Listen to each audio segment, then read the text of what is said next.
They said the people were still there, and that was what made it worse, because nothing had been taken.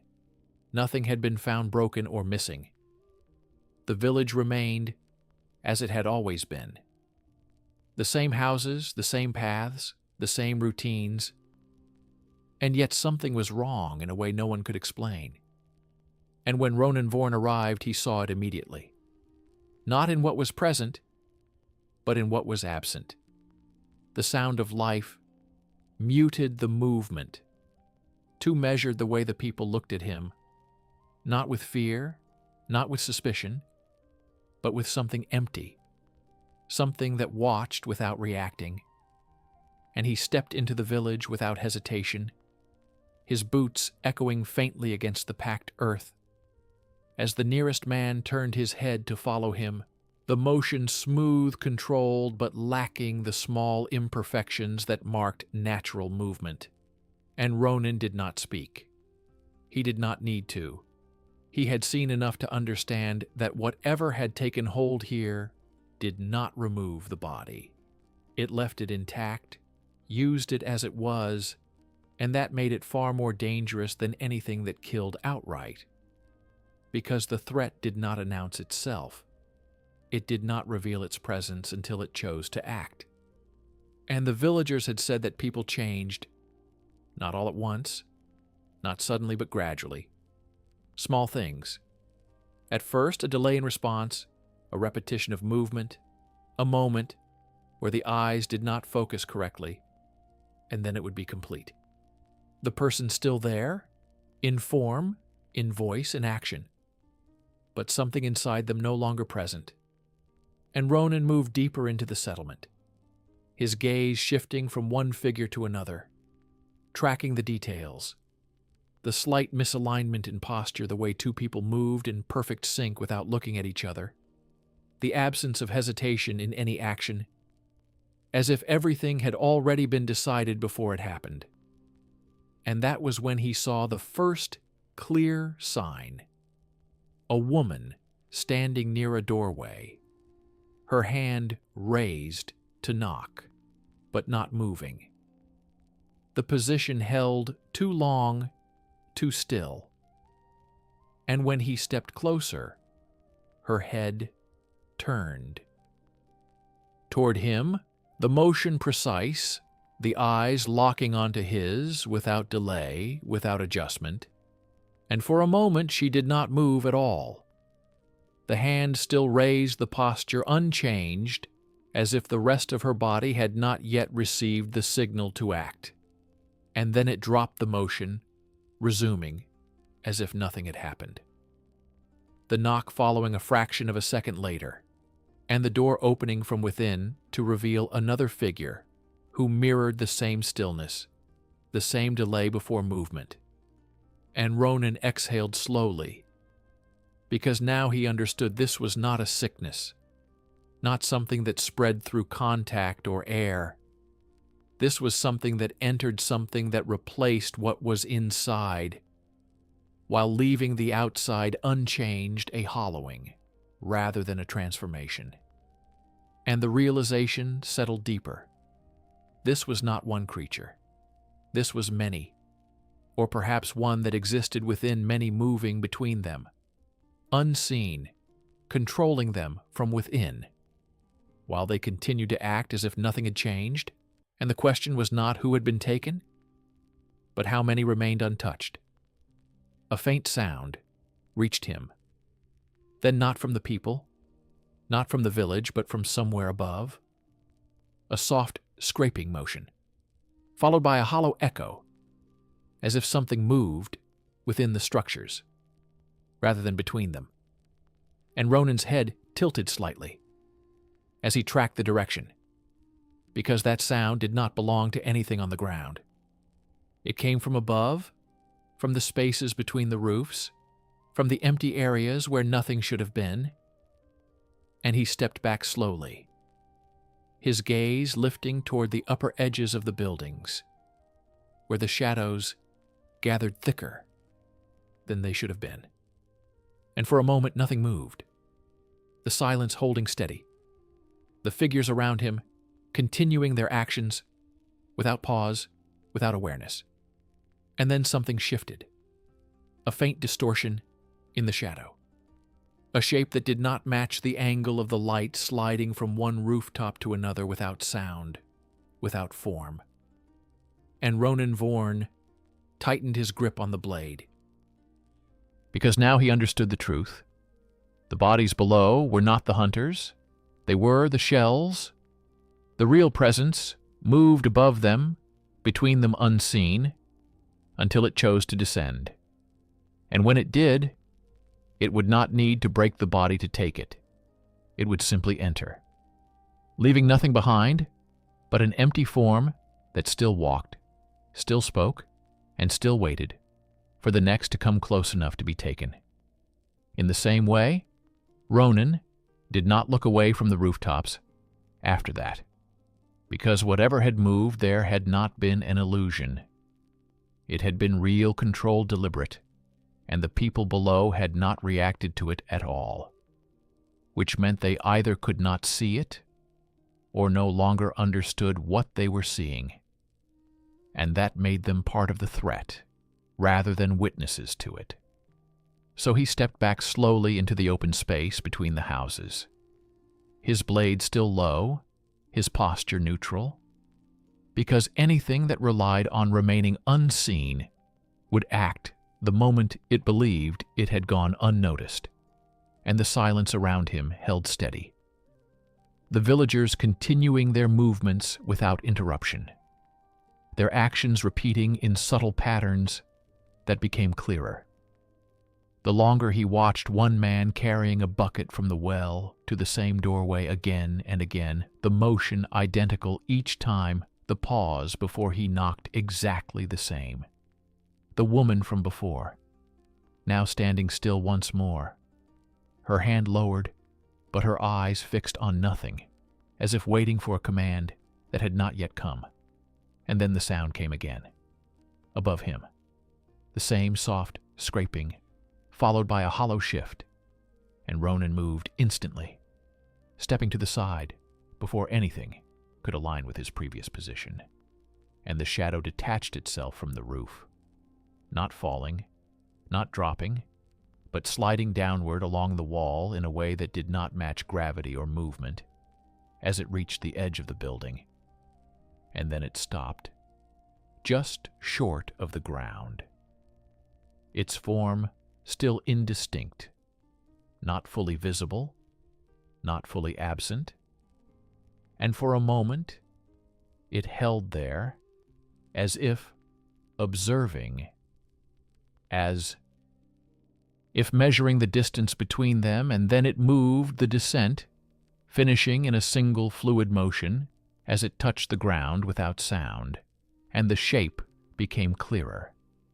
Not solid, not defined, but present enough to see the outline of something tall and narrow, the edges of it shifting slightly, as if it did not hold a fixed form, and Ronan stepped forward instead of back, because distance would only give it more space to act, more room to disappear again. And the creature reacted immediately, its form tightening slightly, as if responding to his movement. And then it struck, not with speed, not with force, but with precision. The shape extending forward in a narrow line aimed directly at his chest, and Ronan turned into it, his blade cutting through the space where it passed. And for a moment, there was resistance, not physical, not solid, but enough to feel as if the steel had disrupted something within the form, and the creature recoiled, instantly pulling back, not in pain but in adjustment, its shape shifting slightly, as if correcting for what had happened. And the villagers around them did not react, not to the movement, not to the strike, not even to the presence that now stood fully within their midst, and that confirmed it. They were no longer aware, not in any way that mattered. They were being used. Their bodies maintained their actions repeated. But whatever had been inside them before was gone. replaced by something that did not require thought or will only function. The creature moved again, then slower this time, its form circling him, rather than striking directly. Its movement controlled, deliberate, as if it learned from the first exchange, as if it understood that direct contact would not be enough to take him, not in the way it had taken the others. And Ronan tracked it carefully, his gaze steady, his stance unchanged, because anything that relied on entering rather than breaking would need a moment, a point of stillness, where resistance dropped, where the body could be taken without force. And he had no intention of giving it. That the shadow shifted again, then rising slightly as if testing the air around him, the edges of it stretching outward before pulling back. And that was when he saw it, not in the form, not in the movement, but in the villagers closest to him, their posture changing slightly, their heads turning in unison toward him, their steps aligning as they began to move closer, not quickly, not aggressively, but with the same controlled precision that marked everything else they had done. And Ronan exhaled slowly, because now the pattern was complete. The creature above did not act alone. It used the bodies below, not to attack, but to contain, to limit movement, to create the moment it needed to descend fully to enter. And the space around him tightened as the villagers closed in their positions, forming a loose circle that left just enough room for him to stand, but not enough to move freely. And the creature hovered just beyond that space, its form shifting as if preparing to act again. And Ronan Vorn tightened his grip on the blade, because now he understood the first exchange had only been a test. The next would not be. And whatever happened in that moment would decide whether he remained himself or became another hollow shape, moving without thought beneath a presence that no longer needed to hide. The circle closed slowly, and that was what made it worse. Because the villagers did not rush. They did not lunge or grab. They simply stepped closer, one by one. Their movements aligned, their spacing precise, until the distance between them and Ronan was measured in inches rather than steps. And he could feel it, the lack of hesitation, the absence of any human reaction in their eyes as they watched him, not as people, not as individuals, but as parts of something larger, something that guided them from within, or perhaps from above. And the shadow shifted again, then its form rising slightly, as if it had been waiting for this exact moment, the point where there was no space left to move. Without contact, and Ronan did not allow that final step to complete. He moved, first stepping forward into the narrow gap before it could close his blade, cutting across the nearest figure, not to kill, but to create space. The steel striking the body and passing through with resistance that felt wrong. Not like living flesh, not like dead weight, but something in between, something that continued to move, even as it was cut, and the figure staggered slightly. The motion disrupted, but not stopped. The body correcting itself, as if the damage did not matter, and that confirmed it fully. These were not people in any way that could be saved. Not now, not once.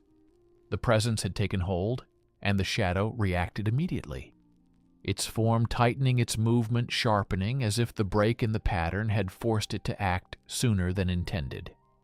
And it descended fully this time, not stopping above the ground, not hovering, but dropping into the space between the villagers and Ronan, the shape expanding slightly, as it did the edges of it, spreading outward, as if reaching for something, and Ronan stepped into it instead of away, his blade cutting through the center of the form, the steel passing through with that same strange resistance. And the shadow recoiled again, its movement more abrupt this time, as if the contact had disrupted something deeper within it. And for a moment it lost cohesion, the edges breaking apart before pulling back together into a tighter shape. And that was when he understood the truth. Not just that it could be struck, but how it existed.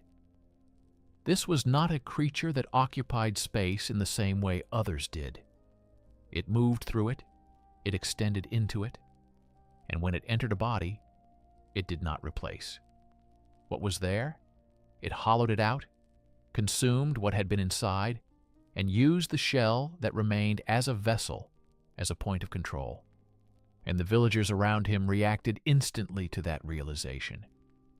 Not because they understood it, but because the presence within them did their movements sharpening, their actions aligning as they reached for him from all sides, not to strike, not to injure, but to hold, to create the moment of stillness the creature needed to complete the process.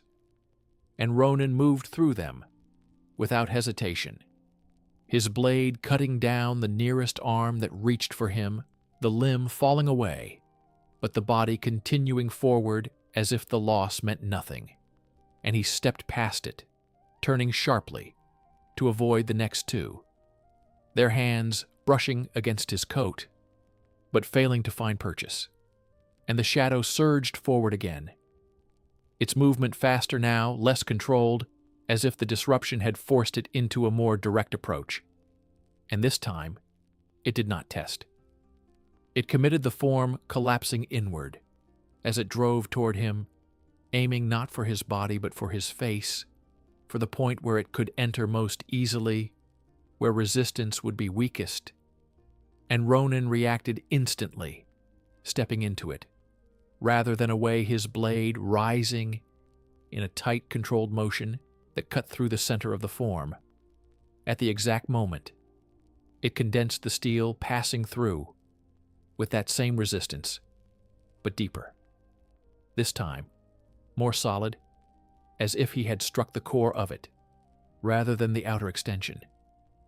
And the creature convulsed, the shape breaking apart, more violently, the edges tearing away before snapping back into place, and the villagers faltered in unison, their movements halting for a fraction of a second, as if the control that guided them had been disrupted. And Ronan saw it clearly. Then the connection between them, not physical, not visible, but real. The shadow controlled them from within, but it also relied on them to maintain its presence in this space, to anchor itself to the ground, to the world around it.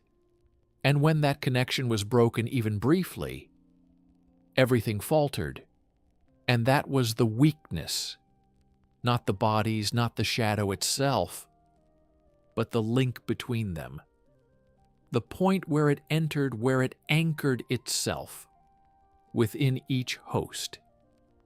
And if that could be severed completely, if the source that connected them all could be destroyed, then the rest would collapse. The bodies would fall still. The shadow would lose its hold, and the village would return to what it had been before, or at least to something closer to it. And the shadow recoiled again, then its form pulling back, its movement more controlled once more, as if it had learned from the exchange, as if it would not make the same mistake again. And the villagers closed in once more, their formation tightening, their movements sharper, as the presence within them reasserted control. And Ronan Vorn adjusted his stance, lowering his center of gravity, his grip tightening on the blade, because now he knew exactly what had to be done. This would not end by cutting through what stood in front of him. It would end when he found the source of the connection, the place where the shadow anchored itself to this place and destroyed it completely before it could retreat into the bodies again and spread further than it already had. Ronan did not allow the circle to close again because he had already seen what happened. When the bodies reached him, when they created that moment of stillness, the shadow needed to enter, and he stepped forward before the formation could tighten his blade, cutting through the nearest figure. Not to destroy it, but to break the alignment, to force the pattern to falter for a fraction of a second. And that was all he needed. The shadow reacted instantly, its form tightening as it pulled back from the disrupted space, the villagers stuttering in their movement as the connection between them faltered, and Ronan moved through the opening he had created, not away from them, but past them, toward the center of the village. Because now he understood the source would not remain at the edge. It would anchor itself where it could maintain control over the greatest number of bodies at once, where the connection would be strongest, and the structures above him mattered more than the ground below the rooftops, the empty spaces between them, the places where it could move unseen and remain beyond direct reach. And the sound came again. Then above him, the same hollow scraping, followed by a soft, shifting echo. And Ronan did not look up. This time he tracked it by movement, by the way the shadow shifted, by the way the air changed as it passed overhead, and he moved with it, forcing the distance closed before it could reposition fully, because anything that relied on remaining unseen relied on space to act, and he would not give it that space. The villagers followed behind him, their movements faster now, more direct, as if the presence within them had abandoned subtlety in favor of control. Their steps aligned their hands, reaching not to strike, but to hold, to slow him, long enough for the shadow to act again. And Ronan did not turn to face them. He cut only when necessary, his blade creating just enough space to keep moving, because the fight was no longer with them. Not truly. It was with what moved above and between them. The shadow descended again, then not from a single point, but from multiple angles. At once, the form splitting slightly as it moved, the edges of it extending outward before converging again as it dropped toward him, and Ronan stepped into it without hesitation. His blade rising in a direct upward strike, aimed not at the outer shape, but at the center, where the form condensed the most, and the steel passed through it with that same resistance. But this time, he did not pull back. He held the position, forcing the blade through the core as the shadow collapsed inward around it, the edges tightening, as if trying to pull the weapon from his grasp, to absorb it into itself. And he twisted hard, driving the disruption deeper into the structure of it, ignoring the way the villagers closed in behind him, ignoring the hands that reached for him, because this was the moment, the only moment where the connection between all of it was exposed, and if he let go now, it would retreat. It would spread again. It would take another body and continue. And that could not be allowed. So he drove the blade forward with everything he had, forcing it through the center of the form, until something gave, not in shape, not in structure, but in presence itself. The pressure in the air, collapsing, the shadow, breaking apart, not cleanly, not instantly, but in fragments, the edges tearing away from the core as the connection that held them together failed, and the reaction spread outward through the village. At once, the bodies behind him faltering, their movements stopping mid-action, as if the force that drove them had been removed completely, and Ronan ripped the blade free, stepping back as the shadow tried to reform for a fraction of a second, the fragments pulling toward each other before failing to connect, before collapsing into nothing that held shape, and the silence that followed was absolute. The villagers standing where they were, their bodies still, their eyes unfocused, as if whatever had filled them was gone, but nothing had yet replaced it. And one by one they collapsed the structure that had held them upright, failing, without the presence that controlled it. The bodies falling where they stood, no longer moving, no longer acting. And Ronan stood there for a moment longer, his breathing steady, his gaze fixed on the space where the shadow had been, because he needed to be certain, needed to know that it would not return, that it could not reform. And when nothing moved, when the air itself felt empty in a way it had not, before he lowered his blade, slowly turning away from it, as the village settled into silence, the unnatural stillness gone, replaced by something heavier, something final. And he walked through the empty streets without looking back, the bodies lying where they had fallen, the houses unchanged, the structures still standing. But the life that had once filled them, gone in a different way. Now not taken, not controlled, but ended completely. And Ronan Vorn did not stop as he left the village behind, because there was nothing left there to hunt. Nothing left that could be saved, and whatever had created something like this, whatever had allowed it to move unseen between bodies and hollow them out from within, had been broken here at its source. And for now, that was enough. But he knew it would not be the last time, because things like this did not come from nowhere. They were made shaped by something deeper, something that would one day try again in another place, where the people still looked at each other and saw only what they expected, until it was already too late.